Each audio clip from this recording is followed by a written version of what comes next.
Welcome to the inaugural RotoMoto podcast. We did one before with Travis Marks under the RotoX name, but this is the very first episode under the new banner, RotoMoto. Today, I will be talking to SwapMoto Live's Michael Antonovich about his rise through the Moto Journal ranks, his relationship with fantasy and its impact on the sport, as well as a little bit of preview for the upcoming 2021 Supercross season. Before we jump into the conversation, I just want to thank you for listening. And if you want to support RotoMoto, please just share this with your friends. Get them involved in Fantasy Moto. We have a video titled How to Play Pulp MX Fantasy on YouTube. It was my very first video ever made, so it's not as clean and put together as I would have liked, but it's still a great resource. Follow RotoX Moto on Twitter and Instagram. Likes help, but the big thing is to leave a comment. Engage with me on those platforms. Tell me how you feel. If you like it or not, commenting on posts is a great way to boost the algorithm, but most importantly, I just really want to connect with you guys. It's something I feel is missing from Roto, is that direct connection of fans to the industry.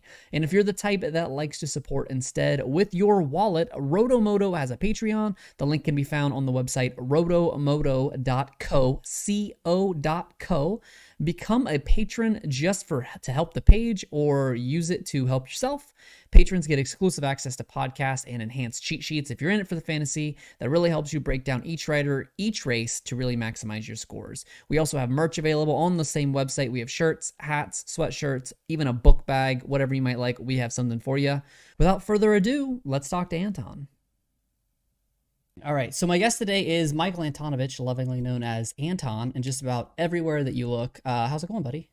It's good. It's good. It's just hanging out, ready for Houston, kind of getting all the jitters and all the anxious stuff out of the way before we get going this weekend. Of course. So do you prefer Anton, or is it something that you've just kind of accepted, but deep down you're like, my name is Michael?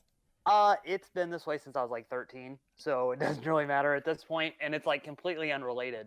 That's what I got called like all through middle school and high school, and then Don didn't know that, and then Don started calling me that when I moved out to California and when I first started working with the company, and all of that stuff was all separate. So he had no idea of that. And I was just like, well, yeah, not going to say anything. It just keeps going. Yeah, that's cool. That's funny. For the uninitiated, people may know you as one of the talking heads featured on NBC's 2020 Supercross preview show. But more in tune with the sport will probably know you from SwapMoto, where you obviously serve as Don's right-hand man, former photojournalist at the now defunct Transworld, and as my wife originally knew you when we went to St. Louis's race last year, the guy in the cherry Doc Martens. Yeah, that's the calling card. Got it. So we're just a few days from H1, which is round one of 2021 in Houston, where you will be attending in person. Are you set to make all 17 rounds this season? Yeah, that's pretty much my whole thing. Years ago when I was at Transworld, we had such a big staff between like me, Mike Emery, Brendan Lutz, Chris Kimball, Chris Kenman, Don, Casey Davis, like Austin Rohr, that we could cycle guys in and out as to who wanted to go to the races. But then I would always end up going to the majority of the races anyway. That's what I wanted to do as it was. Other guys wanted to stay home or like ride in Southern California or all of that, but I wanted to go to the races. So especially like those ones like Unadilla that were so hard to get to from California, like I would get put on the plane and just go out there and hang out. And so it was no big deal. But then over time, it just kind of steadily became where I was the race coverage was my beat. And then now with SwapMoto Live, with the way everything is going, Don has so much stuff going on in California between us, like coordinating with the SwapMoto race series, all the bike tests that we have going on, the life that he has out there, and then me moving back home. Like I want to be at the races, so now I'm in for pretty much every race. There was a time, I want to say last year, I didn't miss one race from the Paris Supercross all the way to now. I didn't go to Geneva. That's like the only one I didn't go to. But I like went to Donations, I pretty much went to everything since we've shut down Transworld and went to SwapMoto Live. That's crazy. That's awesome, though. So obviously, Swap, I'm sure, is a slightly smaller operation than Transworld was. But do you like doing this much, or do you kind of wish that you had a little bit more help, that you had a little less on your plate that was required? It's weird because I've done this. Like this will be my 13th season. I'm I'm 30 right now, so this is my 13th season, and I only ever worked at Transworld. Like I didn't work for like a smaller, like little website that I put together on my own or like a regional deal or Cycle News or anything like that. I just went straight into Transworld and saw the corporate environment. And that was cool because all of these people that, went to college or had these like communications ideas or digital, content creation stuff, I got to learn like right alongside of them. And I didn't go to school for that. I was just, watching the races. And so I learned everything as far as how running the business goes from a like, multi-million dollar corporation. And all that was good because I got to see it firsthand and develop the ideas and know who like the players are and all that. And then we had this huge safety net of like analytics and these people doing this and these people talking to different social media companies. We pretty much don't have that anymore. But the fact that I got aware of like, well, hey, these are the key metrics or these are the key things to talk about, that I learned that from so long at Transworld, and that we get to apply it now to SwapMoto Live exactly how we want it. It's good. I'm kind of a control freak in a lot of ways. So it is a bigger responsibility and a little bit bigger burden. Sometimes things fall through the cracks because we just have so much going on. It might take like a day or two longer than it used to, but we know and we can be accountable for every single thing that happens. It's not like, well, we got to wait on this department to tell us what's going on. If I don't know, or Don doesn't know, or one of our sales guys don't know, nobody knows. Like, it's 4 people know everything. So Right. Yeah. So like, I mean, obviously, yeah, like you said, it sucks you don't have as many resources, but the amount you also don't have as much overhead, not just in like monetary overhead, but literally the yeah, amount of people that you have to go through to get what you want to know. That's really cool though. I mean, and it's crazy in different ways too, because we were just one division of this whole thing. And it was cool to see all the stuff that skate and surf and BMX and bicycling magazines and all that were doing, because you had all of this nice synergy through this building. Like, there was always a real cool creative buzz and everybody was into it. But then at the same time too, we're so detached from that now that we're not interfered by whatever style or trend or whatever is going on. Like, whatever we want to do is what we get to do. So it's like give and take. There's days that I wish that I had a big support staff behind us. Like, if I needed to pull numbers, like end of year, when you hit that last couple Mm, weeks of December and you're trying to pull every number to give to advertisers to get their spends for the next season all taken care of. I mm-hmm. mean, that's super time consuming, and then that takes away from the content production side. But at the same time too, I like tracking the growth as far as we've gone. So it's like I said, it's give and take. Oh yeah, I bet that's cool being hands on with the numbers. I'm a big numbers guy too, and I love obsessing over it and being like, what did we do this time? Did it work? What micromanaging little tiny like, what if we did this? Would that make it better? And it's cool that you Mm-hmm. can be like hands on, making the content and analyzing it rather than just one or the other. Yeah, the Google Analytics thing, like I remember when they first showed me that in like 2011 or 2012 or whenever they first put it on my radar and they first started showing me like, okay, this is how you track things and this is this. And yeah, I'm probably on that website an hour a day, just like constantly just like checking out what's going on. And the coolest thing about that is too, it's a live thing to see what people are actually clicking on. Like, is this going to get big traffic? When we were the first website to post that the Indy Supercross got shut down last year. We were the Mm-hmm. very first one.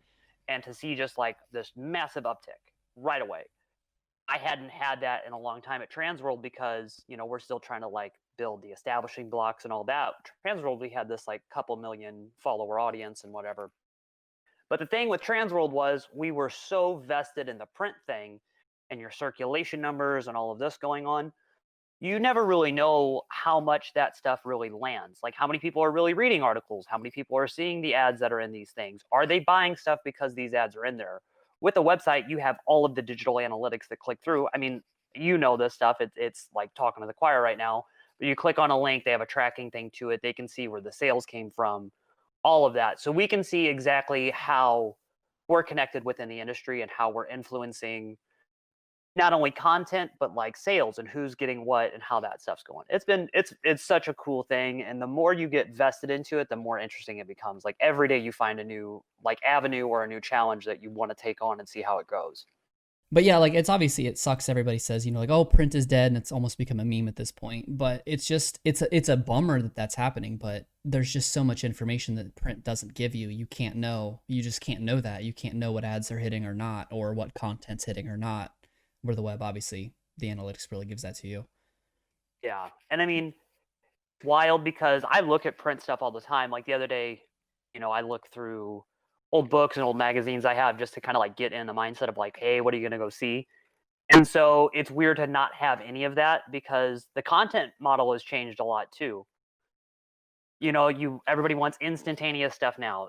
Oh yeah. Podcasts are being big. The video thing's huge. Like all of these things are happening. And 7 years ago at Transworld, when this like was all kind of first becoming a discussion, they were so print minded that they pushed back on it, that they didn't want to do this. And it's like, no, this is coming. And then by the time they invested in a lot of things, it was too late. Hmm. And so that was kind of a problem. Like even the Facebook thing, they never realized that Facebook would change the algorithm. I mean, this is way, way back. Hmm. But then when they did change it, it was just like shock and awe. They had no idea how to counter it. And it's like, well, no, now we have to really, really be mindful of what's going on. So those algorithm changes that come up every now and then, it's just like par for the course now. And that's one thing Swap has done really well. And like obviously no offense against Racer X, Pulp, or any of those other ones, but you guys are really heavy on the videos because there's some certain content that just works better in one. Like I'll read an article and there's nothing wrong with the article, but I'm like, this should have been a video. Or, you'll see a video, this should have been a podcast. And I think you guys do a really good job of nailing, what content type each piece of content should be. Yeah, and we're getting better. I appreciate that. Because there's certain things like we have so much going on and with the limited staff. It Mm-hmm. gets hard to properly like chop everything up. Like the Gypsy Tales guy has a huge following because he'll take those 3-hour shows and make a 5-minute soundbite out of it. Or, Mathis is starting to do the same thing with Marks now too, which is huge. And I want to start doing this stuff with the hour-long SML show that Don does, because the one-on-one stuff that he has with these guys in that kind of talk show format, there's nobody else really doing anything like that. Mm-hmm. And sometimes they don't land the way they should. Like Dylan Ferrandis had COVID. We could have done like 1 million page views or whatever, theoretically, off of just like Ferrandis has COVID headline, and there you go. Yeah. And stuff like that, it's just kind of like picking and choosing your battles and figuring out what's going on.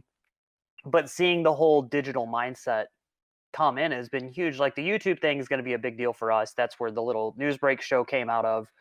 Don and Chase are at the test tracks all the time in California because they have that at their will.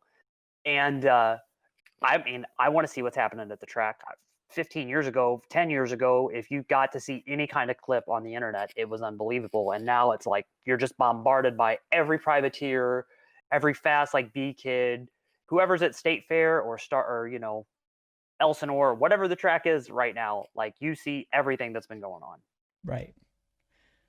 So yeah, it's cool. It's cool to see how the content for everybody is changing now too, because other people are starting to step it up in more like action videos. Verb's back now; they're a huge video specific model. Racer X has invested in some stuff. It's cool. Everybody's kind of like leveling up a bit now. The key players are the guys that have been around in the media game for a long time.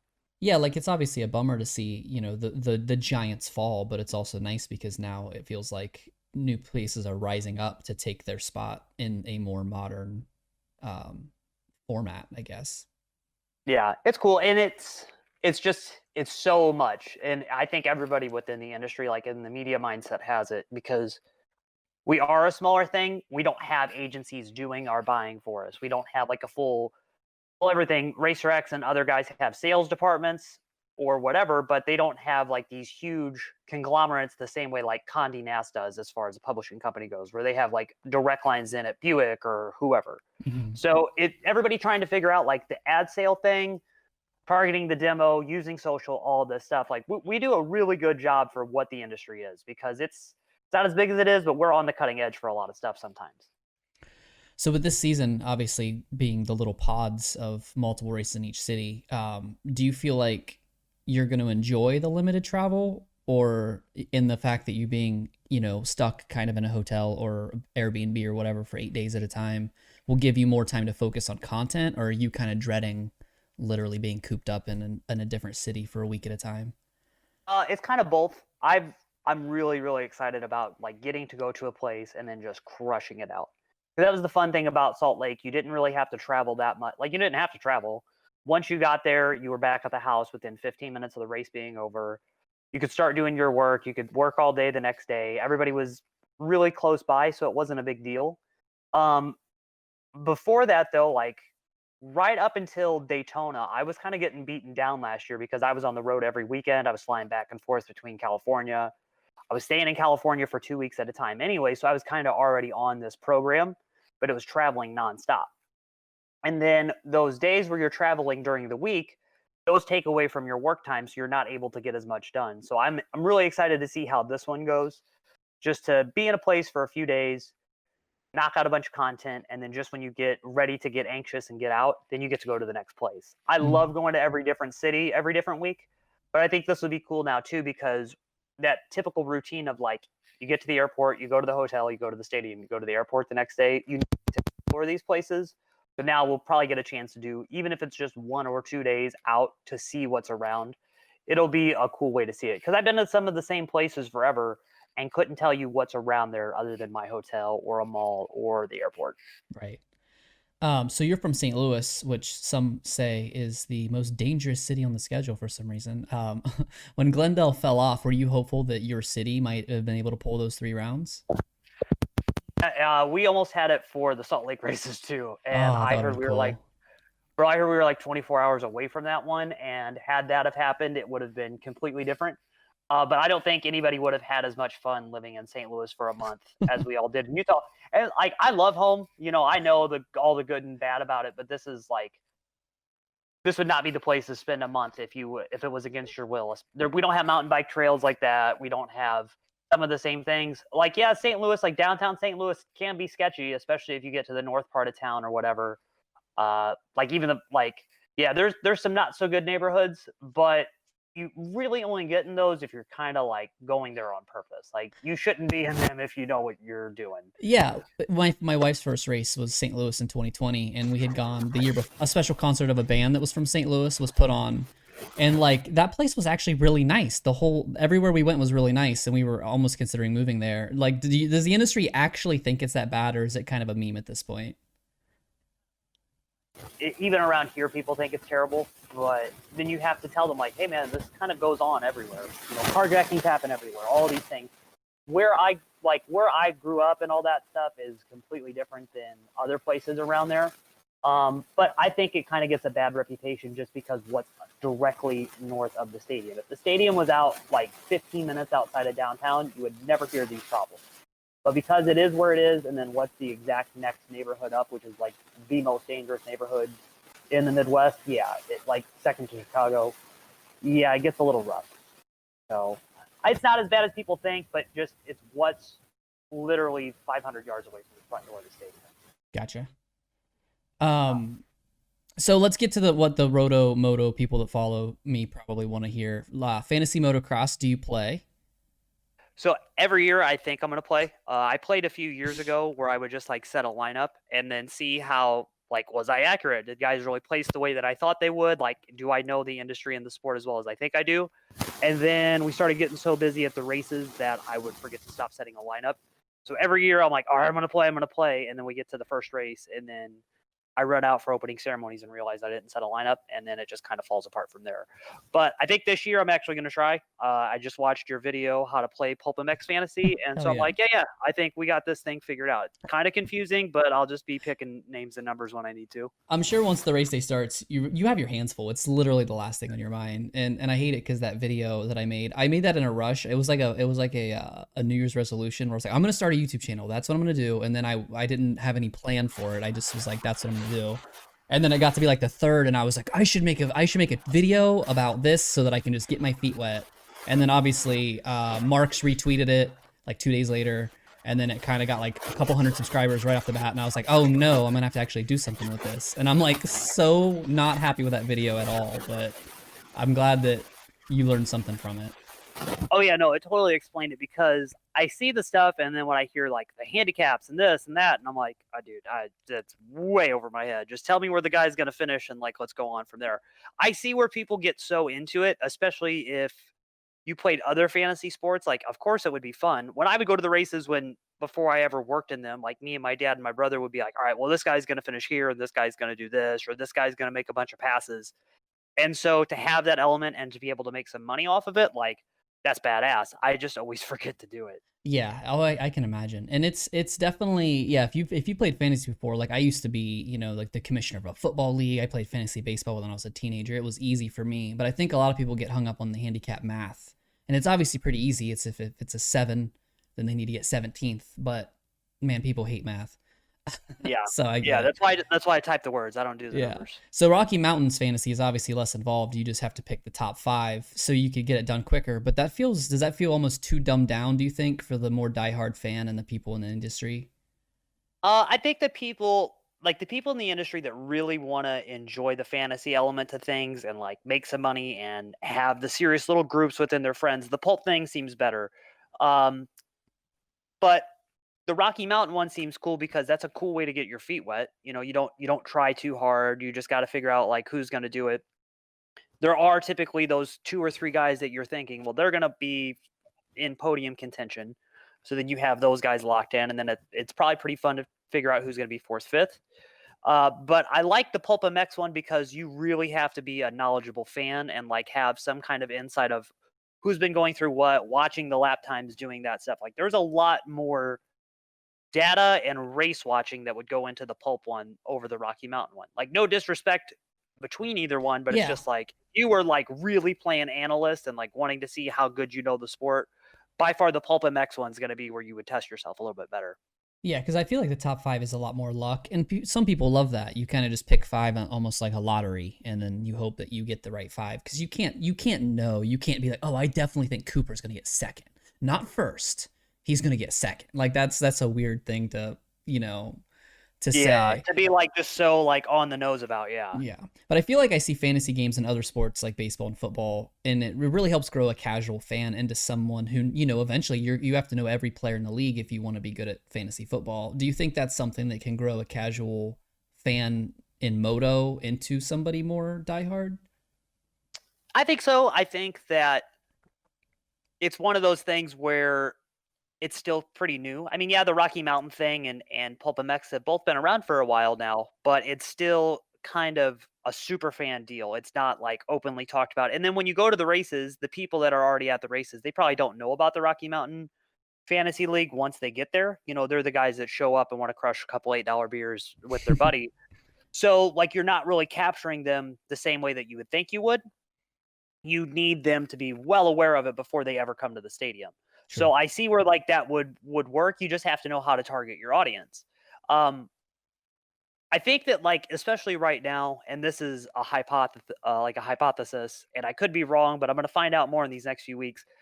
I think that layer of getting fan interaction is going to be a big part of Feld's program for the next few years. The TV package that they have right now and some of the other things that they're doing, it seems like they're really trying to show this more as a sport. And if you can bring in that interaction level between fans where it's more than an autograph to guys or more than just like cheering on your favorite rider, if you have something vested in it, I think that they're really going to get into it. They just have to start connecting all the dots together. Like, hey, this is a legit sport. You can do the same things if you're a football fan or a baseball fan and you know what's going on over there. Yeah, we can apply it over here now. It's just getting the education and the awareness to people like, hey, this is an available option instead of it just being you betting within your buddies on who's going to do what. Right. So there's a handful of writers, Kyle Chisholm, Marty Davalos, Alex Ray, Adam Enticknap come to mind that kind of have like, they've become fan favorites the last few years, specifically because of like Steve and Pulp and fantasy in general. Do you think it's good for the sport how these lesser known guys are able to, gather a more rabid fan base from this silly little game that some people play? It's good and bad. I see where fans like get so into it, but then from a guy that has like, I don't have any skin in the game, but I know how much these racers put in. It's so frustrating to me to hear people like in autograph lines or whatever, or like they'll tweet or they'll Instagram people like racers like, oh, you screwed my fantasy team. It's like, bro, this guy's got way more skin in the game right now than you do. Like he's like racing for his career out there right now. So to hear how certain people like A-Ray, because I talked to A-Ray a lot about this, how he's become like the whipping boy for everything that goes wrong in a fantasy score, the same way Jerry Robin did a few years ago. It's like, yeah, you guys have to understand you had a bad score, but they had a terrible, terrible night. So like, don't harp on them Yeah, as badly about it. the But real like, people. yeah, but it's cool because like Chiz has now made it the same thing. I think that's actually added to Kyle's career a little bit because if Kyle was just doing the results that he's doing, steady top 15 main event guy all the time at his age, like, yeah, that's cool. But the fact that so many people are now able to take notice of like, wow, Chisholm's super consistent and it's not oh yeah, that's Kyle Chisholm. That was James Stewart's teammate 10 years ago that you don't even think about anymore. Like Chisholm's added a whole new layer to his career. Right. Same thing for Davalos. Same thing for, yeah, a lot of those guys, just like you said. So I totally agree with you that it's cool because it adds this whole different element to it. And those guys are aware that other people are watching them. Right. And then obviously there's the other side of, Jerry's gonna Jerry, like you said, or A Ray, but it's dangerous where people kind of get from it being a fun little meme and people being mean and hurtful about it. Because I think there's a line where it's fun, and then there's a line where you're literally disrespecting a real person that's out here trying to entertain you. Not for free, they get paid, but they don't have to entertain you. And then, you're just kind of shitting on their entire being for a joke, I guess. A little bit, a little bit. It's weird because I know that certain people don't think it's that bad or whatever, but think like if you were standing in an autograph line for an hour and a half and you're the last guy to go through the autograph line, you're not the first person to tell like so-and-so, like, hey man, got you on my fantasy team tonight. Hope you don't blow it. Like, yeah, dude, how much would you want to hear that same No, line yeah. over and over? So like, I get it, but and if you have some money into it and you got something else involved, like I would see where you want to like kind of nudge the guy along, like, hey man, pulling for you. But yeah, I think it's just a weird thing. I think certain riders don't even acknowledge it anymore, but then other riders have been like, I could give a shit. Right. Well, then on the It's flip fun. side, you have guys like RJ Wageman and Ronnie Stewart and a couple other guys that have similar names to, bigger, more successful riders. And they've caught flack on social because people accidentally picked them. Like, I don't remember who it was, but last year somebody, was like messaged a rider and was like super belligerent because they picked him, but they didn't mean to. They meant to pick, it was like they meant to pick Malcolm Stewart. They picked Ronnie Stewart, which is obviously clearly their own fault, by the way. Like the numbers, Yeah. the names, the handicaps, all different. But do you think it can be dangerous that riders in this sport are so easily accessible on social media that, like, the football players are more protected? But this is just a guy trying to make a living, and he gets a DM request. He's going to check it because he probably doesn't get that many. And then it's somebody telling him, that he hopes he dies or whatever. I think certain guys, like especially those dudes that are fighting for a main event, just to be on the gate in the main event, those dudes probably take it way more to heart than a guy that has like a contract and like a guaranteed ride and all the other things that go with it. He's got enough bigger things to worry about that it's not a big deal. But I think certain like lower level racers where they're stressing of like, well, how much money am I going to make from the purse this weekend? What's it going to take to get into next week? What do we got to do? How's this going to go? Yeah, I think fantasy is the last thing, or DMs and all that stuff is what you got to do. But like in the day and age that we're in now, that's just such a part of it because being so connected to everyone and to get an instantaneous reaction out of someone, I think everybody's just going to take advantage of that. So it's kind of part of it. And then maybe you just don't read DMs. Maybe you just don't see it. Maybe you just blow by them in the comments because like you kind of almost have to get that thick skin to be a figure in the sport now anyway. Like back where it was fans talking trash or like critiquing riders and the results and all that stuff back in the day. Well, now they can really talk about it and it's not like hidden on a forum the same way it used to be 10 years ago. Right. It's insane to But me how. Oh, go ahead. I think that riders like that whole conception of them getting bombarded and beaten down by it so much. I think that most guys like have started to take a page out of the Dean Wilson book and they just don't care anymore. Like they'll just turn their phone off. They don't even pay attention. Like they know they have something else bigger going on. And if it makes the fans happy and does all the fantasy stuff, like that's great, but that's not what the priority is. Right. It's crazy to me just how bad some writers and teams are at social media. For every person that seems to crush it, there's somebody on the other side.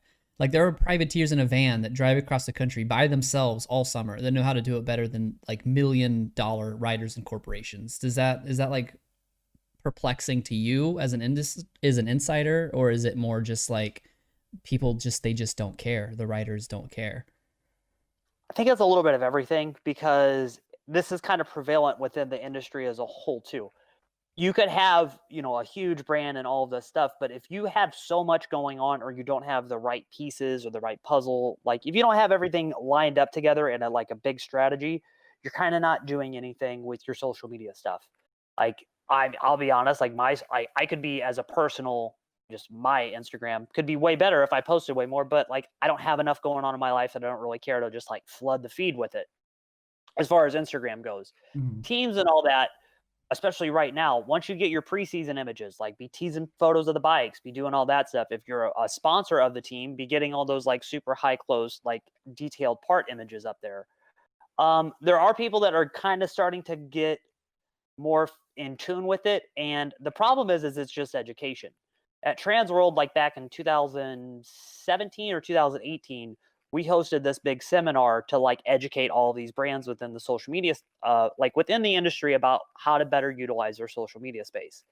And a lot of people like came into this little deal and thought like, well, I know what I'm doing. We're doing this and we're doing this, we're doing this.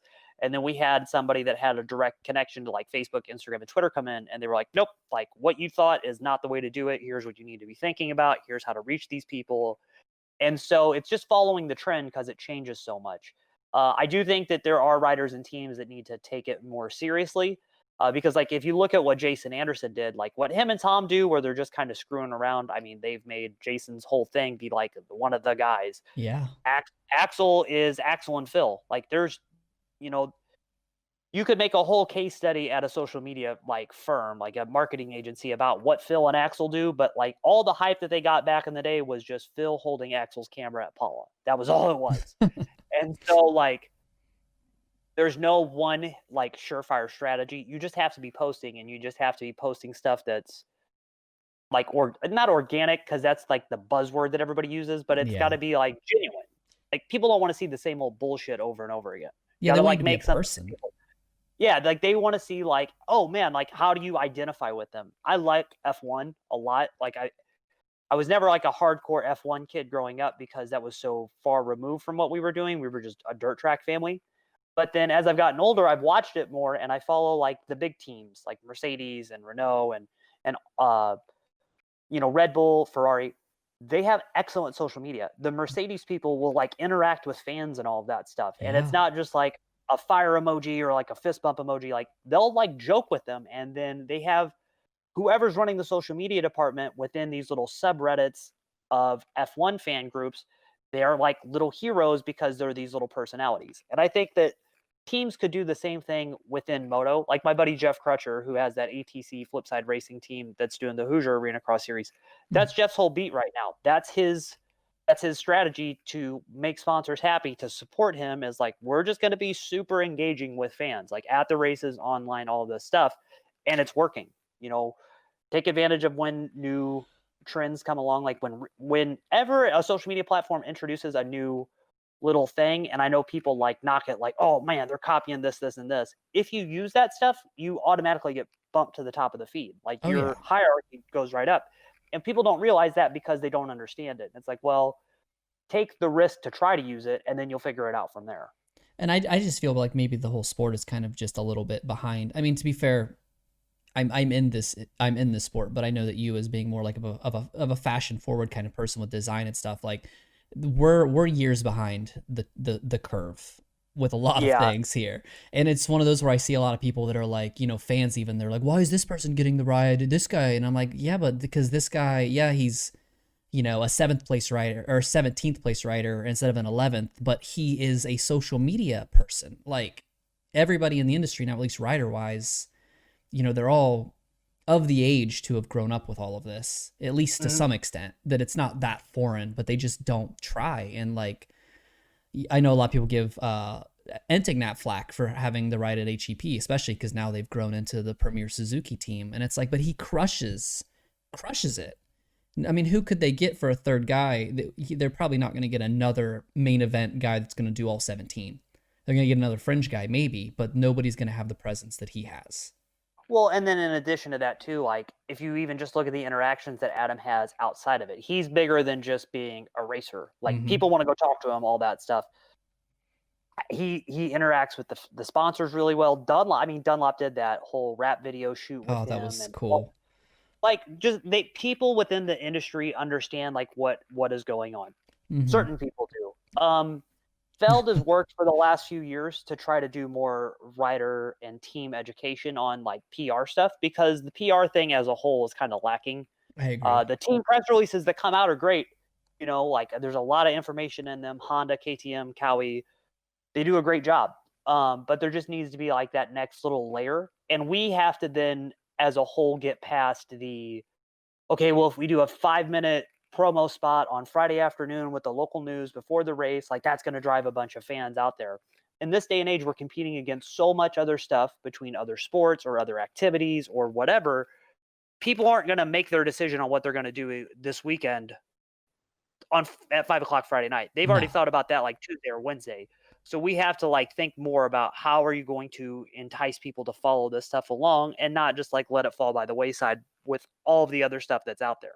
Yeah, I agree. I think like though best thing to follow right now is just how the NBA like has made there are guys to be just such characters, not characters in a bad way, but they're awesome personalities. You want to see what they're doing, you want to hear their storyline, you want to know what's going on. Then subgroups like the fans that are out there, they might just be a super fan. They'll like be into the clothes that they're wearing or like what these guys have been into, and they make all this stuff go on. And we kind of have to adopt those same traits of like, hey, get excited about what is coming out there and what these guys are doing, because if you're not excited about it, what's the point of them doing it? I know Mhm. everybody thinks that like the industry's dying and it's dwindling and all that. I think people are just jaded. I think that they just keep saying the same thing over and over again and they just get bombarded with it. And it's not celebrated the same way that it used to be, where it was like really anticipated to see a new Fox video or to see new product. By the time we see stuff now, we're just like, oh, another thing. And it's like, no, you need to get Right. excited about that shit coming out, because once it does stop coming out in the same way, we saw so many races before and we would get burned out by them. Now we went through this big drought and look how excited everybody is to go racing. Like we need to appreciate the stuff that's out there rather than just letting it get falling by the wayside. 100%. So speaking of social media, do you run up any of the social for Swap, or is that really not Yeah, your bag? that's kind of been my thing. That got me a raise back in the day at Transworld. Hell yeah. I became like the social media manager, and that's how they like tacked a little bit more money on for me. And that was cool because then, like I said, that fed me into a whole different realm of the company to learn like digital marketing and what's going on.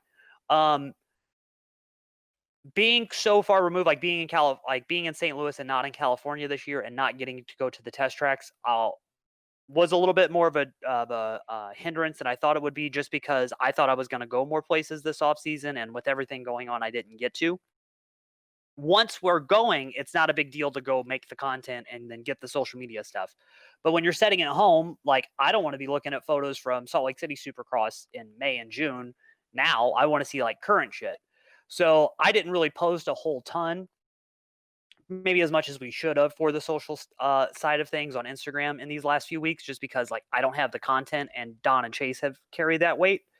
But in these next few weeks, like, yeah, 95% of the social media stuff comes down to me. And that's trying to watch trends and then managing like, hey, what else is happening within the racing, and then getting my own tasks done. So it's another one of those things where I've found a bunch of different, you know, resources to use that are going to teach me like, hey, this is what's going on with the trend, because I don't have the direct line at the agencies like I used to. Right. Well, and it's funny you say that, because I know obviously mine's a little bit different, because with my focus being on fantasy so far, people come to see me on Friday and Saturday. Period. Like that's, they don't need fantasy news on Tuesday. But it's so weird that when it's the off season, the moto people aren't even on Twitter. Like they literally come to Twitter for just motocross. It feels like they don't even see the posts. So yeah, when you don't even have anything to post and the audience isn't even looking for it anyway, there's not really much reason to anyway. Like obviously you want to stay fresh on people's minds, but you're not really missing out I on it. think I think this off season was rare because like typically me and Mathis are at like Paris or Geneva or Australia or whatever, or the nations. And so even after the last race is over, there's like one or two little things here and there that you'll like, it'll pique everybody's attention. And then we didn't have any of that. So it seemed like everybody within the media space of this year, of this past off season, us, Racer, Vital, MXA, we kind of backed it down a little bit. Instead of being so go, go, go, like you could tell everybody was kind of in this conservation mode of like, well, hey, we got a big challenge ahead of us. Like, let's not get burned out yet. It didn't seem like people were really getting, like you said, I completely agree. I think after the racing kind of dwindled off, people's attention faded away, because even like the threads on Vital weren't as gnarly or as like, for a lack of a better term, intelligent or engaging as they usually are. They were just kind of like some goofball stuff. I'm like, where the hell is this coming from? Because I'm on Mm-hmm. Vital every day. Like, I like the message board. I like to see what people do. It's the same thing as the social media stuff and the analytics. Like, you can see exactly what is the fan, like what the fan base reacts to when it gets put out there, how this news is soaked in, who they see it from first, like all that stuff. How would you not want to be engaged with that audience? But I completely agree with you that especially in these last few weeks, like people tuned out and now they're really tuning back in because everybody's website traffic and all the social interactions have skyrocketed Hmm. compared to what it was. They plateaued there for a bit. Yeah, 100%. What would you say is for you, what is the most frustrating thing about working in the moto industry? Um, like without this coming off the wrong way, but it's just how misinformed people are. And then when you try to inform them, like within the general public, they don't take it or they don't believe you or they saw it somewhere else or somebody mentioned it in a Facebook group. Like that's a big thing we're dealing with right now. Through these like Facebook groups where there's just, hundreds of diehard fans, but nobody that has a direct connection to the industry actually in there talking about stuff. They'll be saying like, "Oh, such and such race is canceled. This guy's hurt. This is this." And it's just all these like little rumors like boiling under the surface that never came from any kind of like root like based in fact.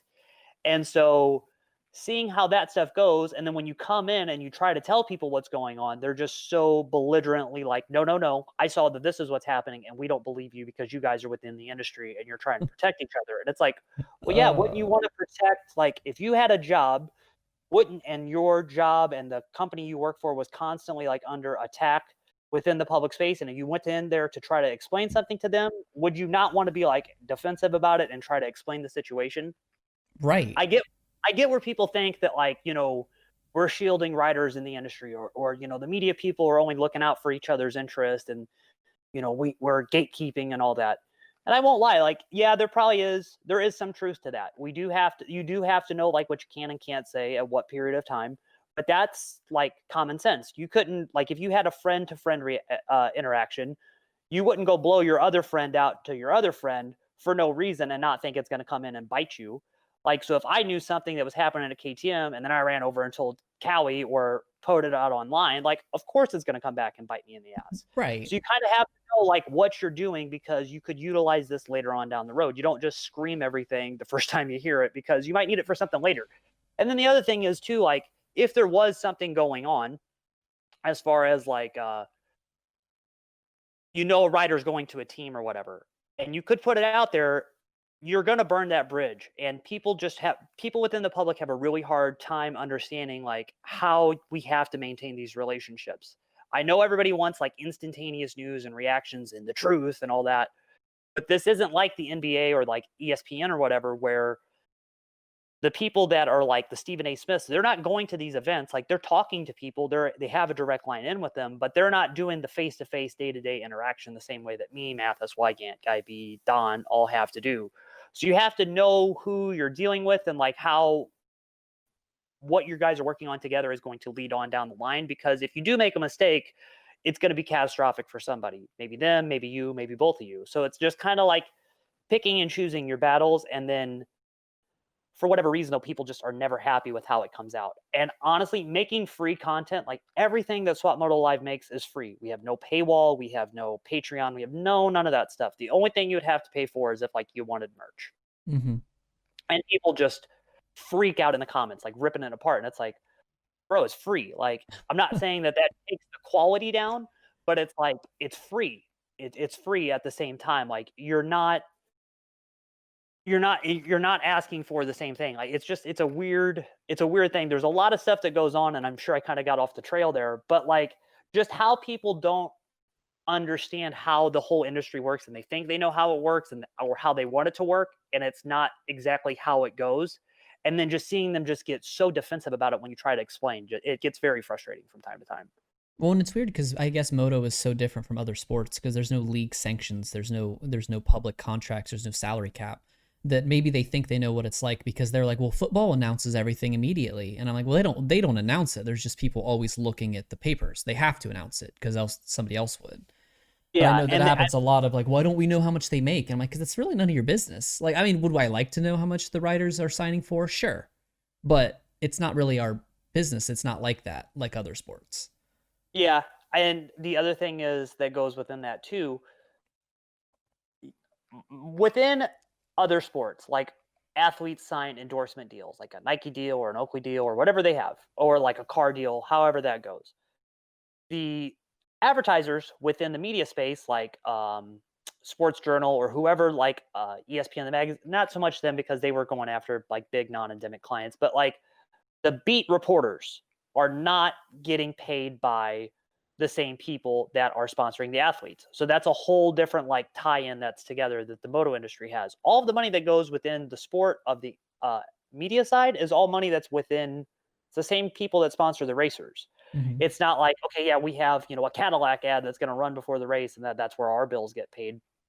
It's completely different. So then you're within an even smaller circle of people you're working with rather than all these different pockets and these different companies that work in traditional sports.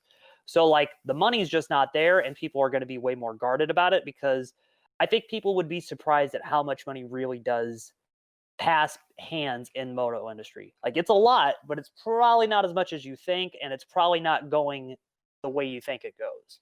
For sure. It's weird. It's a lot. And then it's something that I've told people before. When you get like deeper and deeper into it, and you start to see like, oh, it's like that. Oh, it's like that. You kind of understand like it's big, but it's not that big. Do you wish this is maybe something where if some of the writers or some other industry people were a little bit more open, not necessarily about the things that they can't talk about anyway, but more open about why they can't talk about them? Do you think that would help, or do you think the people really don't care? People don't care. Like in Yeah. this day and age, especially where everybody's so they just are so steadfast in believing that they have to know everything at all times. They don't understand that. I know that there's not a lot of people are that way, but there's a very vocal group that have to think that they need to know everything. And Yeah. then they'll tell you that they got to know it. And that's fine. Like I get it. Everybody there's so many different kinds of like outlooks and all that to life. So I get it. But at the same time too, it's like you can't get so pissed about it when you don't find out everything you want to know within this stuff because we're not like changing the world here. It's the same 40 guys racing dirt bikes every weekend. I told somebody this the other day. There are people that have zero, like me, Mathis, Wygant, Don are among Guy B. Those are 5 of the main media guys that are at almost every event or are talking to almost every athlete. Look at our follower count. There's nobody higher than us really when it comes to like the moto media side of things. Mm-hmm. Our follower count is a fraction of just like some of these goofballs on Twitter that make jokes and then they just tweet farm them like through the cycle to each other. Those people have hundreds of thousands of followers and they don't do anything other than like hang out there at their apartment all day. Yeah. Whereas like we are the people that are like telling the narrative and showing everything that's happening within the sport and look at what our follower count is. It's not that big. And people just have this belief that it's huge and it's big, but it's not as big as you think it is. Yeah. Yeah. It's not the same. It's not how it works. I mean, the power of the meme will always be unmeasurable for some reason. It's frustrating as a content creator of any type to see where I'm like, I just don't understand how that is. What am I doing wrong that that's the success? A couple years ago, like once I really started noticing like the stolen joke thing on Twitter. Mm-hmm. And then I really like researched it. I'm like, well, how does like do these people get mad? And then you figure out like, well, no, it's really a handful of the same people all working together to just kind of keep boosting each other up and up and up and up and up. And then you see how all of these groups work together. If a media group like with us and Mathis and like all those guys, instead of thinking that we're all being competitive, if we could all start working together on something like that, where we're all, even if we're just kind of jokingly shit talking each other, we could all just take it up, up, up, and up because people want to see what's going on and they see like this interaction that goes instead of it just being like shoving links down their throat all That's the a time. good point. That's a good point. I'd like to see more of that. I think that maybe an attempt was made, maybe not on purpose, but with the Jason or the Justin Barsha A1, because it seemed like a lot of people were in on the joke, and obviously most of the public were not. That it was cool to see that unfold, and everybody was like, "But if everybody's doing it, then maybe I'm the idiot or something," you know. So that was cool. Yeah, and it's cool. Like that's another big thing. I think over the next few days you'll see more and more stuff about that project come out. Like Wygant did an interview with Barsha that's on Racer X's website and explains like what went into it.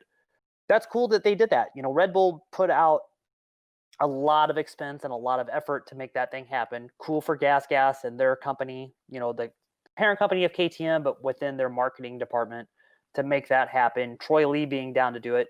Anybody that knows Troy Lee knows that he's down for some wild ideas. Mm-hmm. Troy's going to do whatever it takes to make this thing look big. That's like the perfect mix of people that are going to push the limit on doing fun stuff like that. There, part of me this year, like knowing that Barsha is not going to be in like different looking Alpine Stars gear every week with the different color helmet and all this wild stuff, that he's going to be in more of a team uniform. I was like, man, that kind of sucks. Like, Yeah. we're going to rob him of some of his personality. And then I started looking at it more and I'm like, well, now he's with Red Bull, who knows how to pull people's personalities. And there's nobody more creative or more connected in motocross to the outside world than Troy Lee is. And so maybe like we're going to see a whole new element to Barsha where we're like, wow, the Atari Hotels thing and the Sony Pictures stuff that's on the bike, that's cool. That's cool to see that Troy's pulled that together. Yeah. He has a really big way of, I mean, that's where the Adidas thing came from. That's when the Mazda trucks thing back in the day, like that's just Troy doing somebody a favor somewhere and then them coming in to support him later. Yeah, that's really so cool. I think if more people and there's more projects where everybody's in tune and working together on something with a creative goal instead of just like put it out there for our best interest in mind, that's where it would help. Okay, do you remember a few years ago where like the hashtag thing, where like Mathis and Michael Lindsay called me on a Pulp MX show and then I just got like ripped apart for my hashtag deal? Yeah. Okay, that's where I was going with this whole thing. It's Okay. not like I was like trying to shove the hashtag deal that's going to change the sport, but as long as we all know what's going on together and like have a bigger vision and like an actual plan to how to get to that vision rather than just like shooting it at the wall and hoping it sticks, that's how it would go. That was how I was like trying to explain everything out there, but I had a couple beers that night, so I wasn't like exactly perfect. No, that works though. Yeah, that works. I like to see that. I definitely like to see that more. That'd be cool. So yeah, but yeah, it's cool. I think it's cool just to see how people accept and like interact with everything right now. Yeah, yeah, it really is. Um, so that was about what was frustrating in moto. Can you give me what is a rewarding? What is the best thing about it? Like every day you wake up and you're just stoked to be in this industry that you love, or is there something deeper than that? No, it's that. It's that. Like, it's the coolest thing ever, and it's very hard to explain how much like I like all this stuff. But everything we talk about, like between me and my wife, me and my brother, all the stuff that's like in our house, like all of these things, all the relationships and the friendships that I have, like it's all for moto. Um, and the fact that I get to be a part of it and then see it from such a cool environment and know sometimes that I kind of get to help steer the direction of where things go is really rewarding, because I never thought that would happen. I was just this kid that, you know, when the St. Louis Supercross would come to town, I'd start buzzing about it like 2 weeks out. And then every day that we get closer and closer and closer, it would just get more exciting. And then when the trucks would pull up the hotel down the road from the stadium, like my mom would take me to go see them when I was like 10 years old because I was just so excited to see that stuff.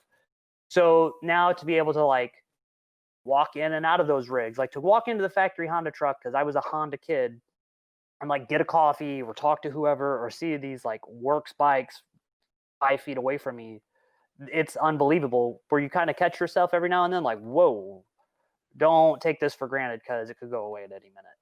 Yeah, it was like by far the yeah, and I couldn't imagine it all happened fast. So last year, I started the stupid video thing. I did the preview video of how to play. I did one video for A1, and then St. Louis was round 2, right?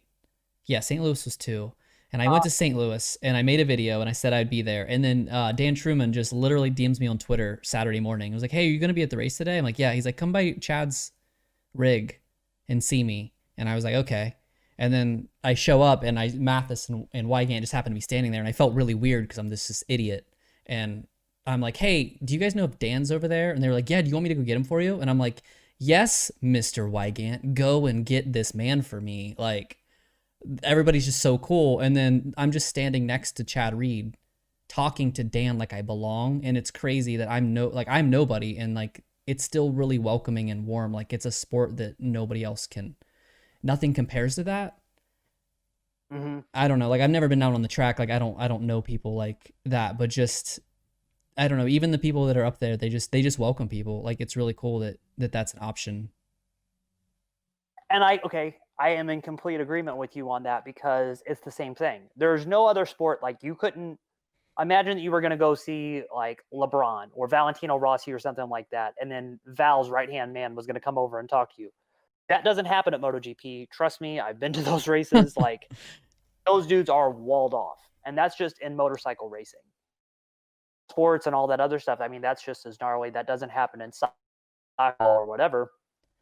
But yeah, that whole like we're all just buddies and we're all just hanging out. Like, can you believe that we're just kind of doing this? That vibe really kind of still permeates between everyone within the industry. There are some people that take it, they get a little serious or they do get jaded by it. But at the same time, like you wouldn't commit your whole life to doing this stuff if you really, really didn't enjoy it. And I have like all that same feeling as you do. Like, I'm really a nobody. I was not fast. I really didn't have any connection, but just the fact that like you can carve your own way out in moto and then make yourself be known and like kind of just feel welcome all the time is cool because there's not very many other places that'll do that. And it's cool. It's been cool to see what you've been doing too, because like I've been watching you over the last few years. Like I've seen the growth from like last year to this year. I remember when we talked at Steve's show last year, Friday night before St. Louis Supercross, like to see people kind of coming around and staying around and getting involved and like learning the ropes and the friendship circles and all that is cool because it's just like one big, it really is just like one big traveling like road show. Yeah, it really is. Yeah, I mean, even like I've been wanting to ask you to do this for like a month and a half, but I don't know. I'm like also just because I'm like, I'm nobody. I'm anxious. I'm like, why would anybody take their time out to talk to somebody that makes videos about motocross fantasy? You know what I mean? Like, it sounds so silly to say that. Like, oh, what kind of videos do you make? And it's like, I make videos about this stupid little game that we pretend to be like the manager of a race team. You know what I mean? It sounds so ridiculous to say out loud, but yeah, and then you responded like 8 minutes later. You're like, yeah, dude, absolutely. And I was like, oh, cool. Oh yeah, like, Like, and like that's the thing too. I really want to be like more in with the fans. Like that's like the number one thing. I don't ever want it to seem like we're these like walled off personalities where we're like, oh, can't, we're too big, don't like too busy to talk to people or anything like that. Cause like I'm just some kid that wants to bench race. I'm just some dude that just wants to talk about dirt bikes. yeah. And I've made a bunch of friends. Like I made a lot of different friends that were just casual fans that I would see them or they would like hit me up on Twitter or we'd like meet at a race or something. And then out of nowhere, like we start talking and everything's good. And then when I go to these tracks or when I go see them, like we'll go get a beer together the night before the race or like I'll come watch practice with them or something like that. And that's fun. Like that's fun to have. You still are so invested in the pro side of the sport, but you can turn it off and then go hang out and just be super fan, casual guy with somebody else. And I really enjoy that part. And there's not, like we said, many places that you get to do that. And I'm down to help people grow because, like a rising tide raises all ships. You know what I mean? There's not a lot of people like I don't have the time to go to a motocross fantasy thing because I don't know much about it. But you obviously are very well versed in it. The same way that Mathis is pretty well versed in it too, but he doesn't have a ton of time to dedicate to it. Truman doesn't have time to dedicate to like sit down and do a show between all the teams that he manages. Parabinos doesn't because he's trying to do Renthal. JT's in the same position with Fly. A guy like you that sees an opening in the market, like, hell yeah, dude, like you have to take advantage of that. Yeah, and that was the thing too, is that I've started a bunch of things. Like I used to book concerts like fresh out of high school. Like I've done a bunch of little money making endeavors, and it's so rare when you find like an intersection of two of your hobbies that kind of co-align. And like I love numbers, I love fantasy sports, I love motocross. And then I was like, nobody's taking this. There, you turn on ESPN on any given weekend, and there's like 5-hour fantasy shows. Like there's obviously something to be there. Like obviously fantasy moto is nothing compared to fantasy football or baseball. But I just was like, outside of the 1 hour podcast that Pulp does every week, there's just nothing. And I don't know. I thought that was really peculiar. Okay, so like weird story, but into the same vein. I want to say it was like 2013 or so. Me and I was like 22, 23, and we were hanging out at the Transworld offices, and there was like a TV on in the back room with like Sports Center on. I was like, man, I'm just so glad that like we don't have to be those dudes that like, sit there in these suits and ties with these new shows and all that and have to act so serious. Like, I'm glad that Moto is just like is what it is. And then Brennan Lutz, who was probably 30 or something at the time, he's like, you don't want that. Like, how would you not want that? That's the next step. That's the next big thing. Like, why would you willingly want to be away from that? And then it like flipped the switch in my head of like, oh no, if you wanted thing to be bigger, you have to be more accepting of those things and see what other people are doing and understand like it might seem a little weird, but there's somebody out there that's going to watch it. Mm-hmm. And so to know how you did your whole deal, you saw that there's a void and then you started chasing it. That's badass. There's more people that need to do that. I think a lot of people have, especially in this last year, seeing that they're in quarantine and they've seen people become like TikTok stars or Vine or not Vine, YouTube or whatever, and they see how much possibility is out there. Dude, anybody can do it right now. The day that I decided that I wanted to do that news break show, I went to Best Buy and I bought a ring light and I bought a microphone, and then that was it. Yeah. And like Best Buy is stocking that shit like crazy. And 10 years ago, they had nothing like that. I worked at Best Buy. That's where I actually met my wife. I worked there when I went to like college and like 20. And I remember somebody came in one time and they're like, yeah, we want to get a camera. We're going skydiving. And I'm like, well, you should get a GoPro. And they're like, well, what's a GoPro? And I'm like, oh, you need to get this. Like, you don't want like one of the point and shoot cameras. Like, you don't want to be fumbling with that. Just stick the GoPro on your helmet and then like jump out of the plane.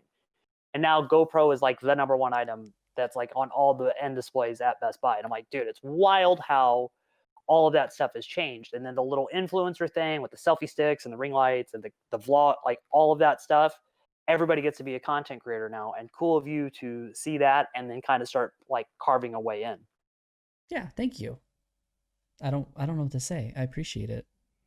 No, I mean, like that's the cool thing of it, man. That's cool. I got just a couple more and then I'll wrap it up for you. Was it weird seeing your name and face on national television? I know you've been on it before. I think you were on last year, but is it still weird to like be on NBC and it's your face and your name? Yeah, it's a trip. Me and my wife were talking about that, like, and it's not. I try not to take any of this stuff for granted. Like in 2013 or 2014, like I wasn't even allowed to ride motorcycles because I was crashing so much that Don's like, yeah, like you're gonna get seriously hurt. That's me too. I feel you. I get hurt every time I get on. And so they benched me, and I was like, dude, why would I even have this job? Like I was 2013, I almost quit. I almost was like, let's go home. I'll go do something else. But like, if I can't do what I want to do with this, like, I'm not going to do it. Like, it just stopped being fun. And then we went to the AMA Hall of Fame banquet. And then I really wanted to get a motorcycle again after that because I saw Malcolm Smith and a couple other guys that were just like these lifelong motorcycle racers, just super connected to it. I'm like, okay, that like I got a bike again, and I got really back into like wanting to ride and love the sport even more. And so when I started to go to the races more and more after that, there used to be those like remember how in Supercross season there would be like 3 or 4 specials that would drop on CBS like throughout the year. Mm-hmm. So there was one that they shot of James, and like it's at Oakland, and I'm like right over James's shoulder. This is like 2013 or 14, and I'm like, whoa, like I'm on TV, holy shit! And I thought that was so cool. And then now to be like kind of noteworthy of like, hey, they kind of want to hear my opinion, I guess. I don't understand why, but cool. It's a trip to see myself on TV and kind of like carrying the torch for the analyst side of SwapMoto Live as all that. Like Don's the personality. He's everybody's best friend at the races, where I'm like, well, okay, this guy's doing this, or this is what's going on here. It's unbelievable. I tell Sean Brennan, who's the guy that actually like puts me in touch with those guys, that it's the dream of a lifetime. Like that is my career highlight without a doubt. Last year before Anaheim won, they played it on the big screen before like the break between practice and the night show. They played it, and like watching myself like on the big screen at Angel Stadium underneath the A was like the most out of body, like surreal moment ever. Yeah, that's wild. But I mean, I think you and Don have a nice two-headed attack because it almost is kind of like the play-by-play and the color analyst, and then you've got this sounds so stupid. This is a stupid fantasy story. There's this book called Fantasyland I read in like high school, and it's about a guy that got invited to the biggest fantasy baseball thing ever. Like, I don't know why he got invited. It's like the biggest one in the country, and he got to do it as a brand new person never playing before, and he wrote a book about it.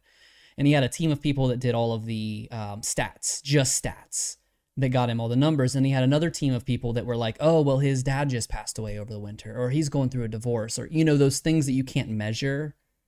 Mhm. And I think that it's great that you have two where you're all analyst. You have all the numbers and, you know, whatever, but then you also have Don, who is feeling. He knows everybody. He's probably one of the first people that gets all of that insider information. It might not say, oh, so and so signed so and they're doing laps at the track, but he's like, oh, but they're feeling this way or whatever. And I think those two complement each other so well. And that's Yeah, really cool that you have that side. Don is very much like in the know of who's got what going on. Like he knows, like as dumb as it is, but because he sees everybody, he knows like who's dating who when it's like the younger guys, or he knows like out on the bicycle rides and all that. So he sees that side of things. And then when I'm at the races and I see what everybody's going through, or I just talk to everyone, because I see the mechanics or the truck drivers or the gear guys that he doesn't see. And so we have like all different layers of all of this stuff coming on. Don sees them from like this personality, like friendship thing, like, you know, he gets that. He knows the business side of who's doing what. I know the business side of doing what, but like we have completely different people that we talk to, you know, so we're getting like a whole different feel from one side of the pit, from one guy to the next guy, because it's two totally different people. Yeah. And I think that's a cool thing for us, because we're able to kind of like water, kind of go wherever. We don't really have anywhere that there's a rider or a team or someone that's pissed at us, that doesn't want us around, or like gives us the cold shoulder or anything. A couple guys do, like, but those are like the gnarly top level guys. And I can expect that. Like when you have a Saturday night and you only have so many Saturday nights in a year, the last thing you want to do is like bullshit with me. I totally get it. Like we'll cover that stuff later. And like the one thing that I try to like make it clear to dudes all the time is, you don't have to give me the time of day. I'm not going to be mad if you don't. I'm not here to like critique you or judge you. I'm just here to like help you tell your story of what's going on. You know, if you're a fifth place guy and we expect you to be a fifth place guy, but you're in like 15th, explain what's going on. Like, here's your chance to say it, rather than like a team press release going out there and then nobody either believing it or seeing it, or then fans not wanting to believe it because they heard some crackpot theory somewhere else. Like, let's talk about what's going on. Yeah. I think that stuff's cool. I don't, even with all the racers and stuff like that, I try to be as respectful of all this as possible, because I know how much they've put into this. If I think me laying on my couch and watching old races and like riding is dedication to the job, I mean, damn, dude, they're doing way, way more than I am. And you got to respect Right. that stuff, you know? So like, I have this high level of respect for everybody. I'm not the super fan, like in awe of people that I was when I first started. It's more of like, hey, we're all here to work together. Let's get this shit done and let's make it better than it was yesterday. Yeah, for sure. It's awesome. Cool. So last thing before I let you go, Supercross predictions. What do you got for 450 champion? Dude, I honestly, like, I cannot even say an answer to that right now, It's because so wide open. so wide open. And I don't think you'll be able to really know until after the third Houston race of really what's going to happen. I Those agree. first three are a pretty good hit. By Indy, we'll start to see what goes on, but this is like a completely, you know, unpredictable year, because the field is so stacked. We're going to have so many races in such a short period of time, which we've never had before. Guys are going to be pushing the limit, but also not wanting to get hurt. Like, this is a challenge that they've never had before. And every guy has a lot of positive traits, but then there's a lot of question marks where you're like, well, okay, as good as all that is this the one thing that's going to knock them down a peg or two? Right. Like with Eli, he's defending champion and everything, and that's great. But can he manage to keep all of that stuff at bay the entire season again? Or will like one of those bad races rear its ugly head and then put him back a step? Right. Is Cooper going to come out and be feisty right from the get-go, which we saw last year, and then he got sick, and whoever will know what that sickness was and how that affected him and all that, you know, how is that going to go? It's so hard to say. Mathis is getting like ripped apart for what he said in the preview shows about like not knowing what Roxon's going to do, but that's a very valid claim. And I'll tell you that everybody within the industry has that same question of like, what's Kenny going to do? We know he's super fast. We know he's super talented, but the bike is a massive question mark. And it's been like 8 months since he's raced. So there's a whole other element of where he at right now. And is he going to be able to do 17 races with no issue? And then you just keep going down the list and you find, okay, this is this guy's strength, but this is the question mark, and this is this guy, and then there's this and this and this. And so until we get a few races in, it's so hard to say. But it's gonna be all out war from probably the second, like that second race in Houston, that Tuesday night race. That's when you're really gonna see things get going, because everybody's just gonna want to make it through the first race with no problem, and then really ratchet it up at the second one, and then go on from there. Yeah. But it really is impossible to say like who you think is going to win the championship, because I have no idea. I think that like if you're going to see those same guys that are always there, those dudes will always be there, but just in what way, shape, and form, and then when. Right. So it looks like we have, for the 250s, we've got everybody but Star has posted up at least two riders or whatever they've got going for them for the coast. Who do you think, like, obviously we don't know every coast, but who are your championship favorites in the 250? I think right now Stars fielded everybody on their entry list for Houston 1. Yeah. And we all know that's going to change. I think that it's going to be Christian, Colt, and that might be it. Maybe, I don't know if they're going to put, because those are two guys that are going to be contenders for podiums and maybe race wins. Jeremy needs to get a championship. Jeremy Martin's got to get a championship. And I would kind of think that they would, as ready as he could be right now, wouldn't you want to hold him for the West Coast so he could race Daytona and do this really hard track that he's won at before and finished on the podium as a 450 guy? Like, I could see Jeremy going to the West Coast, and then Cooper and Craig kind of handling Stars duties for them. Jet and Austin. Jet's going to be Honda's guy for sure. It looks like Austin Forkner's in for Pro Circuit because McAdoo isn't on the entry list and Jordan Smith's not ready yet. Right. But it's really, really hard to say because it's the same thing. All of these other guys have a lot of experience, but a lot of inexperience. I think that for this East Coast one, we're going to see Jet and Austin really go at it. Those are going to be the guys that get billed higher than everybody. But then that gives a chance for like RJ, Colt, and Christian to be like one tier below all the chaos, and then just like make the most of when those guys have an issue. Right. It's really hard. I think that like Jet or Austin are going to be your best two title contenders if those two guys are together.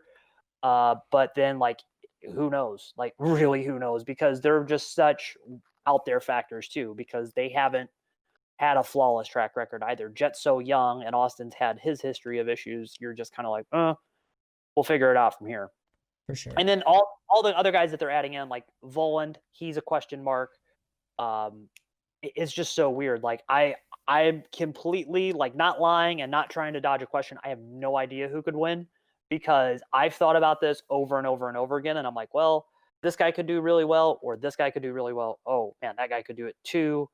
It's a completely out there year. I can't believe it. And like every time I read something or I see something or refresh the AMA's website, I get like more excited to see what happens this Saturday. Yeah, this could be the best year, I mean, ever, potentially, in every class, in all three divisions. It could be wide open all the way until the final. Mm-hmm. I think it will be that way. As long as nobody gets hurt, it will be that way all the way to the end. Do you think we're going to get all 17 rounds in as advertised right now? I don't know. I really don't know. I've been thinking like the same thing lately about like, well, what's going on and what's this and what's that. But dude, it's just so hard to say, because like every day you wake up and it's something else is going on. One thing that was the biggest problem has now been superseded by the next biggest problem, and who knows from there. I know that they have a plan. Like if they got to a point where they couldn't hold the races with fans in them, we would still have races. Yeah. There's too much invested right now, and there's too much money on the line for Feld and for the riders and for the teams and for us as an industry. Everybody, if this thing goes on pause again, we're all going to have a big issue. That was a very, very serious point of when the racing stopped last year in Indianapolis, was like, how do you pay the bills if there is no racing? They have to do something to make sure that everything is fulfilled, so everybody's contract get paid properly. I mean, I don't see any reason why we would not go racing, barring like a complete mega catastrophe. But would fans be there at every race? I don't really know. I don't think like I don't think there's going to be anything happening to keep fans from coming other than like states putting in restrictions. Like I heard that Indianapolis cut down the amount of ticket sales that could happen for their races, but then I haven't heard that for sure because then they just said that they're going to have the full NCAA basketball tournament. They So better it's kind of not. like you hear one thing and then you hear another. They better not mess with Indy because I was so upset last year. I got like late access to press credentials, like with a few days to go for Indy, and I was like so excited. And then it was like Thursday morning or whatever. There was like rumors of like, oh, well, there's not gonna be any fans, but there's gonna be industry. And I'm like, is that me? Am I gonna be in? And they were like, well, actually, there's no, I mean, nobody. Actually, the whole season's canceled. And I was like, that was Yeah. like the biggest heartbreak of like ever. Like, come on, are you serious? Oh yeah, Oh, no, Indy. that's how it was for us too. What do you think about who is going to be a rider that in the 450s that really surprises people that maybe they're not even putting him on the like the top 10 radar? Guys that I think Heartraft is going to be good. I agree. I think Heartraft will be really, really good. Brandon's just been grinding out the work. That bike is good. Like everybody knows, the Suzuki is a super competitive package as it is. Like there's a lot of jokes about the Kickstarter and all that other stuff, but Yeah. it's good. I mean, it's a very good bike. They'll have more support. They're going to have Showa suspension, which will really eliminate a lot of the concerns that came from the O1 stuff. That it's because it just feels different. Like if you've ridden your whole life on one thing and then they change it for you, it's a big deal. Like Right. suspension is a big deal, guys. I think Heartraft will be good. I'd like to see how Anstey does because he's never really been a supercross guy. Like, yeah, he raced it as a 250 guy, but it was never like wild out there. Marvin is getting slept on. I know that everybody sees that, but like you can't say that he's not going to be in the top 10. And I think Aaron Plessinger, like this really should be his year. Like every time that Aaron starts getting on a roll, something happens and it knocks him down. But sounds like the bike is better than ever. He is super happy. Like everything's going good in Aaron's life. He's healthy. There should be no reason that you don't see him to his fullest potential from the time the very first race happens. Like every factor of like, well, is that a problem? That's been completely eliminated for this year. I feel like Aaron has a lot of pressure. He has to do something this year because this will be what his third year on the factory team. And obviously, I Yeah. think it was a lot out of his control the last 2 years, but still, like, I don't know if they're going to hold that spot for him for another year if he doesn't produce. Yeah, I don't. I agree with you on that, but they have faith in him. You know, he had a 3-year contract, which is a big deal for a guy that stepped out of the class to the 450 class. They see a lot of potential in him. And, you know, if you go back 2 years to the 2019 Daytona Supercross when he got hurt, dude was riding really, really well. You know, he was going great up until the time that crash. He had picked it up and gotten over a lot of the stuff. And he was hurt before that too. Like into the preseason, he had been hurt going into 2019. And so it sounds like they've avoided all of that. It sounds like he's pretty good. But yeah, I agree that he does have to deliver this year, or otherwise he's going to be in one of those positions fighting for a spot on like a second tier, like one tier down from factory equipment, like, you know, a muck off team a year down the road or Rocky Mountain KTM or something like that. Somebody will pick Aaron Plessinger up. He won't just fade away into obscurity, but he's got to really deliver this year to show why he's worthy of a 450 ride at a factory level. Yeah, I agree. One last one before I wrap it up. I asked on Twitter yesterday a poll of one. I said, do we see Justin Hill on the track in 2021? And one was, do we see Baggett? Do you think, insider information aside, you don't have to tell us anything, but do you think it's more likely to see Hill or Baggett line up for rounds in 2021?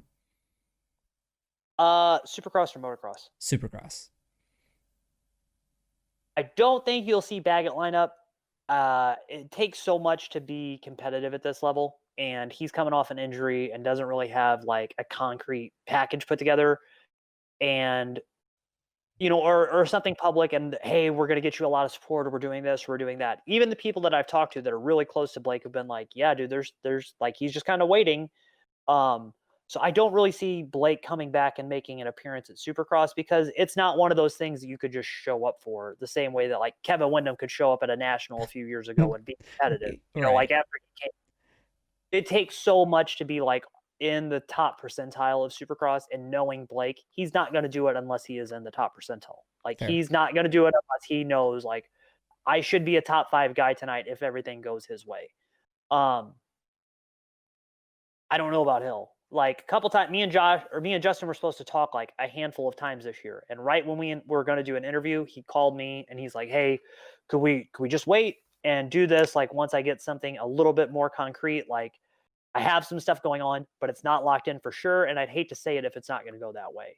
And I was like, "Yeah, yeah. Whenever you get stuff, just let me know because I'd really like to like help do this stuff because I like Justin. Like me and his brother Josh have traveled together. Like we've had a lot of fun. Me and Justin are good friends. Like without letting the friendship side like skew my journalistic or whatever outlook.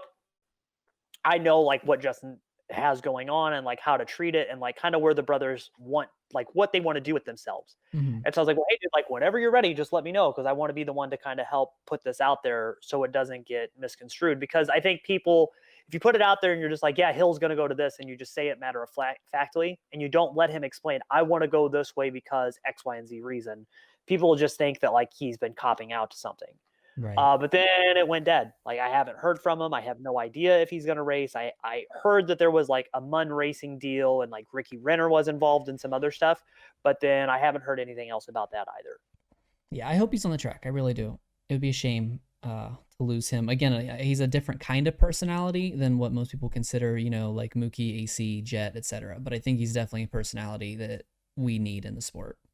Yeah, I think that's the one other thing too, especially into this year, or at least something that I want to talk with guys more about.